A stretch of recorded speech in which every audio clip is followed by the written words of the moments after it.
Fala aí, pessoal, seja bem-vindo a mais um vídeo aqui no canal. Vamos acompanhar as últimas notícias do São Paulo. Trago atualizações para vocês do Mercadão da Bola do Tricolor e vamos ver a análise dos comentaristas sobre a derrota do São Paulo contra o Bahia. Então, sem mais enrolação, vamos pro vídeo. Hora de falar sobre Diego Pituca. O volante do Santos virou alvo de um leilão gigante no futebol brasileiro. Atlético Mineiro a pedido do Cuca, São Paulo, Bahia e Fortaleza são hoje os principais interessados no atleta de 32 anos de idade, que nem saiu do banco de reservas nas duas últimas partidas para que não estourasse o limite de jogos. A verdade é que o Pituca perdeu espaço dentro do elenco santista, especialmente depois da chegada do Kleber Xavier. E o fato dele ganhar mais de R$600 mil por mês torna a sua saída mais interessante para o Peixe. Importante dizer que o presidente Marcelo Teixeira freou qualquer tipo de negociação com os 4 interessados, com a justificativa de que vai esperar a chegada do seu diretor executivo para que esse diretor toque a rescisão de contrato ou a venda do atleta. O Santos vai tentar alguma compensação financeira. Pituca, que na atual temporada soma 19 jogos, 1 gol e 1 assistência. O Galo quer, o nome do Pituca chegou ao Galo através do Cuca, a contestação em relação ao Siga. No São Paulo, o nome do Pituca é bem avaliado, enquanto Bahia e Fortaleza querem bastante a contratação desse jogador. Bahia 2, São Paulo 1, primeira vitória do Rogério Ceni sobre o São Paulo na sua carreira de treinador. E o São Paulo vai se aproximando perigosamente da zona de rebaixamento, talvez entre na zona de rebaixamento ainda nessa rodada. Tem uma possibilidade disso acontecer. Péssimo resultado para o São Paulo, um jogo que eu achei bem ruim do São Paulo também. Teve aquele abafa final, quando fez 2-1, pode ser, mas aí foi o único trecho que o São Paulo jogou mais ou menos. O resto, para mim, foi bem ruim, com jogadores bem abaixo também, e o time completamente acoelhado no primeiro tempo, não conseguiu jogar, quase só 20% de posse de bola, nem pegou na bola no primeiro tempo, praticamente, e perdeu. E aí é isso, se aproxima perigosamente da zona do rebaixamento. O que eu quero saber o que vocês acharam e você achou. Gostou, adorou, deu pro gasto, não gostou ou foi um lixo? Bom, foi um lixo, Tirone, mas eu vou começar um pouco diferente dessa vez, né? Eu vou começar dando nota, né? Eu vou dar nota 0 para o Zubeldia por não poder estar presente ao jogo. Vou dar nota 0 para o Belmonte, Carlos Belmonte, diretor de futebol, que está 15 dias fora. E vou dar nota 0, 0, 0, 0, 0 para o presidente Júlio Casares, que, além de não esclarecer as coisas e justificar porque o São Paulo tem um elenco desse nível para esse ano, foi passar o sábado na final da Champions League. Então, eu não aceito esse tipo de coisa.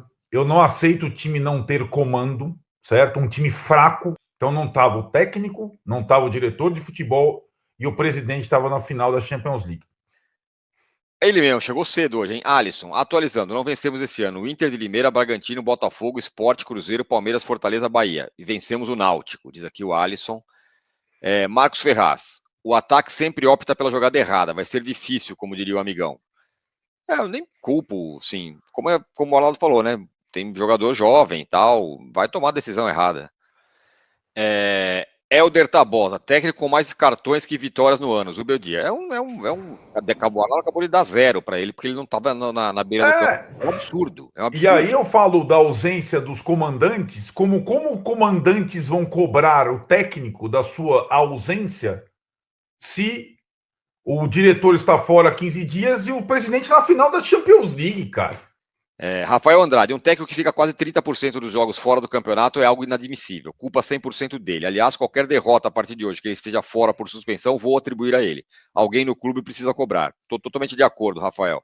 Ou o Zubedia se liga desse negócio ou vai ficar complicado realmente, porque o cara não tem condição do cara estar 30% dos jogos fora do trabalho dele. Alisson, eu tenho uma ideia. Que tal o São Paulo jogar o Campeonato Pernambucano em 2026, já que não perde do Esporte Náutico? Genial, eu sou um gênio, diz ele aqui. Jean Henrique, chega de defender o indefensável, eu cansei. Manda embora agora e aproveita a parada para treinar esse time. 3 pontas no banco e ele me inventa o Enzo de ponta. Rafael Peniche. Arnaldo, esse papo de elenco e investimento deixa o debate muito raso. Todos os elencos têm lacuna. O nosso problema são os pontas. O técnico precisa criar alternativa de jogo e parar de ser suspenso. Diz aqui o Rafael Peniche Vaz. Parar de ser suspenso, sim. Alternativas já tiveram várias, cara. Não é debate raso, meu velho. Esse é o mais profundo, né? O mergulhar na confecção no elenco, nas características, nas limitações, é o debate mais profundo. Debate raso é ficar discutindo 4-4-2, 3-5-2 ou 4-2-4. Esse é o debate mais raso, né? Guilherme Bartolomeu. Arnaldo, explica como um treinador tem mais cartões amarelos do que vitórias pelo clube. Vocês acham isso normal? Não, eu acho bem anormal, Guilherme. Não sei o que você acha, Arnaldo. Não, também não. Acho isso totalmente fora da curva. Agora, é aquilo. Eu estava até assistindo o final da Champions com meu irmão, né? Sendo assim, é como o Palmeiras sem com o Abel, né? Sendo assim, o Abel estava lá suspenso. O São Paulo tem que tomar uma providência com o seu técnico e também de estratégia, de tentar expô-lo menos, controlá-lo mais, né? João Paulo Castelhano, se perde no Vasco, corre o risco de ficar na zona. E pior, quando voltar da parada tem Flamengo, Bragantino e Corinthians, ou seja, pode se afundar mais ainda. Sim. Na verdade, a parte mole da tabela já foi, hein, pro São Paulo.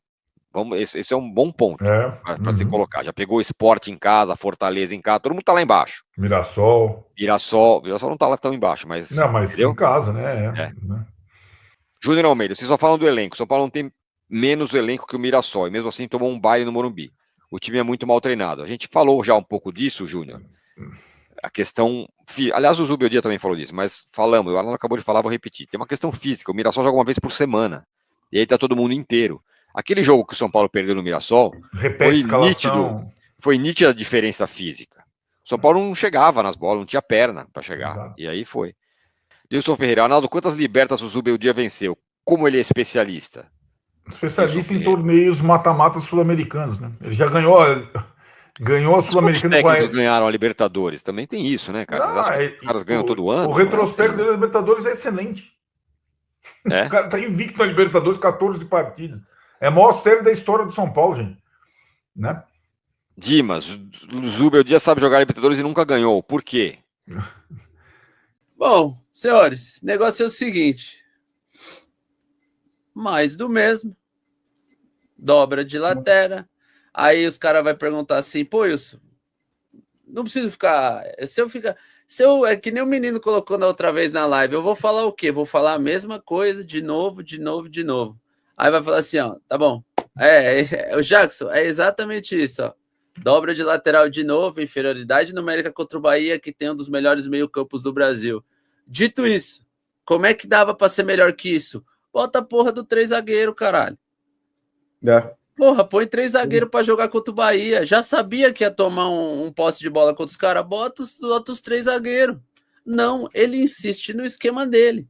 E aí, pra galera que tá colocando na conta do Cubreiras, o Cubreiras não tem nada a ver com isso, tá? Quem treina esse time é a comissão técnica, é o nosso fera. Quem escala o time é o nosso fera. Só que na hora do vamos ver, ele toma os cartões e quem tem que ir lá é o fera, é o Cubeiras. E quem escolhe as substituições feitas é o fera também, da onde ele assiste o jogo. Não é responsabilidade do homem, é o Cubeiras que manda. Só pra galera que fica tirando, o Cubeiras não ganha uma, o Cubeiras mexe mal, quando o Cubeiras tá, o time não joga. Não tá. A leitura de jogo é completamente desastrosa, não tem. Então é exatamente isso que o Jackson falou, a dobra do lateral do lado esquerdo não precisava, põe o terceiro zagueiro, deixa os 2 volantes. Quer pôr o Luciano? Põe o Luciano. Mas colocasse o Alves, taticamente seria melhor. Agora é isso aí, pô.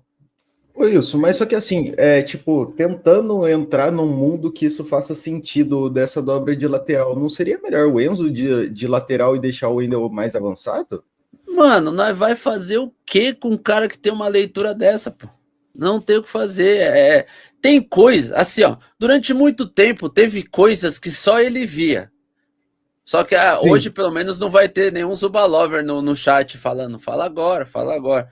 Durante muito tempo, ano passado, tem coisas que só ele via, só que estava encoberta. Agora, aí fala assim, pô, Wilson, mas ele tá com 10 machucados, 2 suspensos, o cara não tá suspenso. Porra, tá tudo errado. Põe o raio dos 3 zagueiros lá, cara. Sim. Sim. Levamos 0-0 para casa. Não, ele entra no esquema dele completamente mano, contra o São Paulo, com o primeiro tempo, o São Paulo tomou um totó, velho. Foi bobão gigante. Foi um bobão gigante. Mano, o primeiro tempo foi um bobão gigante. Aí o Bahia faz 1-0 e depois senta a bunda lá atrás. Aí o Rogério marca no 4-1. Não, e aí a galera, com a volta dos machucados. Mano, vocês, assim, entre nós, acabou a análise do jogo. A análise do jogo é essa. Escolha errada, leitura errada de um time desfalcado e escalado da mesma maneira que quando tava os fera não dava certo. Tudo errado. Dito isso, alguém no chat tem alguma esperança que vai mudar depois do Super Mundial? Não. Alguém tem alguma esperança? Depois de todas essas pausas, alguém tem alguma esperança? Hoje, eu posso falar, eu tô com vontade de acabar a live aqui e começar a rodar o YouTube para ver os malabaristas. Pô, o Yussil tá de sacanagem, o trabalho é bom. Pô, a leitura. E o paizão do Twitter? E aí, paizão, cadê tu da leitura de jogo? Cadê os paizão do Twitter lá da leitura de jogo? Cadê? Bota a cara aí, pô. Sumiram tudo. Mais uma semana que eu tenho suave. Zubeldia é bom fora de casa é uma falácia. Mano. Não. A falácia agora é que tá invicto na Libertadores. Os caras se apegam a Libertadores. Agora vamos esperar segunda-feira o sorteio para falar invicto na Libertadores e segundo melhor campanha. Não, o título da live do Zuba Lovers é assim, ó. Invicto na Libertadores e segundo melhor campanha, São Paulo perde pro Bahia.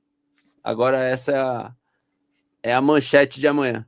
Hora de falar sobre o São Paulo e a busca por reforços. Confesso que já não acreditava na possibilidade de o Tricolor buscar contratações na janela de junho ou julho. São duas as janelas, de 1º a 10 de junho e depois no mês de julho e início do mês de agosto. Mas, conversando com uma pessoa importante do departamento de futebol do São Paulo nas últimas horas, ouvi que devem chegar reforços no plural, em condições bem específicas. Não dá para imaginar a contratação de atletas caros, muito menos atletas que precisam de compra dos direitos econômicos. Já contei para vocês que o São Paulo descarta comprar atletas nessa janela e possivelmente na janela do mês de janeiro. O que o São Paulo tem feito é um mapeamento no mercado nacional e sul-americano de atletas livres no mercado, ou então de jogadores a custo baixo, que poderiam chegar, por exemplo, por empréstimo, mais ou menos como foi feito na última janela de transferências, quando o São Paulo contratou jogadores desempregados. E é nesse cenário que o Tricolor busca um centroavante e mais um volante.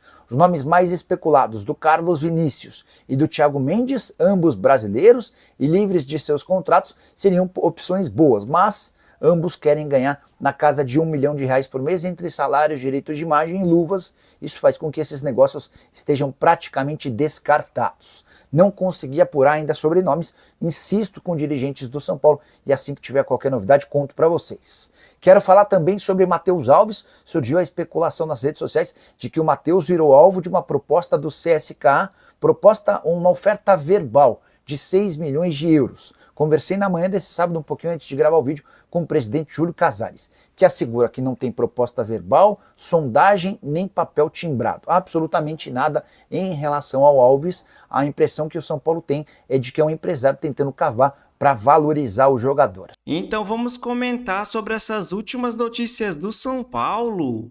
E o Tricolor perdeu novamente pelo Campeonato Brasileiro, agora fora de casa contra o Bahia por 2-1.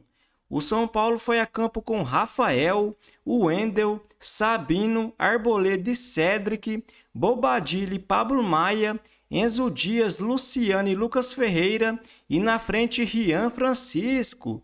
E mais uma vez, né, galera? O São Paulo começa o jogo dobrando lateral. Jogou o Wendel mais atrás e o Enzo Dias mais à frente. Eu não entendo por que não coloca o garoto Luca ou o Henrique, que estava entrando muito bem nos últimos jogos, ou mude a formação, né? Coloca o Rodriguinho ali no meio, porque sempre dobrando lateral, né, galera?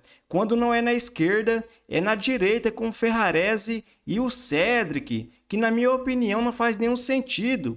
O Enzo Dias, mesmo no jogo de ontem, subiu muito pouco. O São Paulo tomou muita pressão do Bahia, até que terminou o primeiro tempo em 0-0, mas no segundo tempo sofreu muito. O William José fez os 2 gols e quase no final o Luciano cobrando o pênalti diminuiu. O Luciano que até que fez um bom jogo, mas é incrível, né, galera? Ele reclama muito até dos próprios companheiros. O São Paulo com vários garotos ali no ataque, com Rian Francisco, Lucas Ferreira. Os garotos não podem errar um passe, que o Luciano dá chilique e coloca a mão pra cima e reclame que não sei o quê. E isso faz até a confiança dos garotos sair, né, pessoal? Eu já vejo alguns torcedores reclamando do Rian Francisco, que não sei o quê, mas sempre que ele é titular, é jogo pedreira. Contra o Ceará, fora de casa, agora contra o Bahia, fora de casa. Por que não colocou ele contra o Mirassol, contra o Talheres pela Libertadores, começando o jogo? Sempre jogando fora de casa, né, galera? Então não dá para criticar muito os jovens da base do São Paulo. O São Paulo tá um time, sim, muito mal treinado. Eu vejo alguns comentaristas que defendem o Zubeldia sempre inventando desculpas, que o São Paulo não tem elenco, que não sei o quê. Mas calma aí, o São Paulo não venceu jogando em casa. O Sport, o Fortaleza, agora perdeu recentemente para o Mirassol. E o São Paulo tem mais elenco do que esses times, né, pessoal? No Campeonato Paulista, mesmo com Lucas Moura, Oscar e Caleri, o São Paulo não venceu o Inter de Limeira, o Velo Clube e perdeu para a Ponte Preta jogando em casa. Então será que é somente falta de elenco? Eu já falo isso desde o ano passado, né, galera? O Zubeldia, na minha opinião, não é treinador para o São Paulo. E agora vamos ver as notas do público para os jogadores do jogo de ontem. O Rafael até que fez boas defesas, mas sofreu 2 gols. Por isso essa nota de 6,9. O Cédric, mais uma vez um péssimo jogo e teve uma nota de 1,2. Eu não entendo porque o jovem Mike não joga nesse time. O Ferrarese, que entrou no segundo tempo, teve uma nota de 3,7. O Arboleda, de 4,6. O Sabino, de 2,7. O Wendel, mais uma vez um péssimo jogo, teve a nota de 1,2. O garoto Luca, que entrou no segundo tempo e entrou muito bem, teve a nota de 6,1. O Bobadilha, mais uma vez, não fez um bom jogo e teve a nota de 2,3. O Pablo Maia, mais uma vez um péssimo jogo, mas normal, né, galera? Vem voltando de lesão agora e teve uma nota de 1,4. O Enzo Dias teve uma nota ali de 1,8. Mais uma vez ele jogando ali na segunda linha, né, galera? Praticamente um atacante, mas ele não sobe muito e foi muito mal no jogo de ontem. Então por isso essa nota de 1,8. O Lucas Ferreira, uma nota de 3. O Luciano, que marcou o gol do São Paulo, uma nota de 6. O Rian Francisco, uma nota de 2,3. E o Luiz Zubeldia, que nem estava em campo ontem, novamente suspenso, teve a nota de 1,1. E após perder para o Bahia, o Tricolor volta a campo agora no dia 12, jogando em casa contra o Vasco da Gama. Aí vai ter a sequência pesada pelo Campeonato Brasileiro, que eu falei, né, galera? Fora de casa contra o Flamengo e o Bragantino, em casa contra o Corinthians, fora de casa contra o Juventude, em casa contra o Fluminense, fora de casa contra o Internacional e em casa contra o Vitória. Então, se você curtiu o vídeo, deixa seu like, se inscreva no canal e até a próxima!